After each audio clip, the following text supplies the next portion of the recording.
Hello everybody. Today we will talk about a shocking case of the Philippines in 2002 and a great mother who loves her son wholeheartedly. As soon as some assassins shot and killed a British engineer in the Philippines, the victim's mother judged her daughter-in-law involved in the case. She went to the Philippines to participate in the process of finding the killer. Stephen Alston Davis lost his father at a very young age, but he studied very hard to become an information technology engineer. When he turned 21, he came from England to Hong Kong to get a job in the software industry. In Hong Kong, Stephen met Evelyn Bahal, a dancer in a bar, and fell in love with her. Mrs. Margaret Davis, Stephen's mother, disliked Evelyn. However, she can't stop your love. Stephen married Evelyn and then moved to the Philippines, where Stephen founded a software company. Evelyn gave birth to 2 children in turn, and Margaret felt that her daughter-in-law was getting lazier. Because she didn't want to do housework, she asked her sister to live with her. While her sister is taking care of housework, Evelyn often goes to hangouts. The sister also learned that Evelyn was having an affair with the security guard at the bar she often went to. Every month, Stephen gives a lot of money for Evelyn to spend, but she throws money into entertainment activities and provides for her lover. Instead of paying family bills, Evelyn even pawned her wedding ring and did not pay her child's tuition. For a few months, discovering his wife's unusual behavior, Stephen stopped giving money and asked her to learn a profession to make money.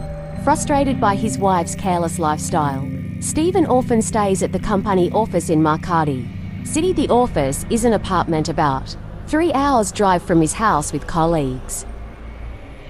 On the evening of July 17, 2002, a group of men broke into Stephen's office while he was there with 2 colleagues. They fired a few shots at Stephen and then ran away without taking anything. Then the 32-year-old engineer died in the hospital.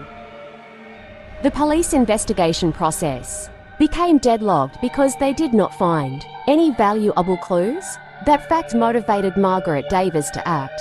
She left England and went to the Philippines to find the murderer of her child. As soon as she arrived in Makati City, she hired a private detective and told the local police that she suspected Evelyn was involved in the Stephen murder group, not only hiring detectives to track her daughter-in-law and people she often meets. Mrs. Margaret also supports the cause of allowing the Philippine police to meet suspects through the photos of the objects that Evelyn often came into contact with.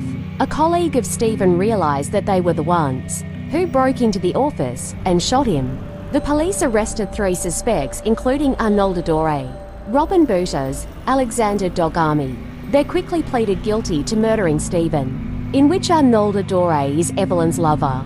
Mrs. Margaret was right when she suspected her daughter-in-law of plotting to kill her son. For leniency, Robin Butas agreed to cooperate with the police during the investigation. He testified that Evelyn planned to kill her husband and give them the key to Stephen's company office. When the 3 assassins took action, Evelyn was sitting in the car near the office waiting for them. Outraged by Evelyn's behavior, her relatives helped Margaret find evidence to take her to court. Evelyn hid before the authorities issued an arrest warrant, but still did not escape. The prosecutor's office pointed out a series of motives for Evelyn Bahal to take her husband's life. She had an affair and no longer loved her husband. The fact that Stephen asked her to apprenticeship and earn money made her bitter. Because Stephen stopped giving money, Evelyn had no money to provide for her lover and play. On November 25, 2004, the Philippine court sentenced Evelyn Bahal to 40 years in prison without pardon. I loved you. He loved you. Your children loved you. And look what's happened. I don't have anything to Steve. The judge assigned Mrs. Margaret to raise a grandson. The other child lived with her grandparents. Later, Mrs. Margaret persuaded the intermarried family to raise her 2 grandchildren, and they agreed to track down the murderer of her son. Mrs. Margaret had to sell the whole house in England and use most of her savings. Despite that, she continued to send money to Evelyn's parents.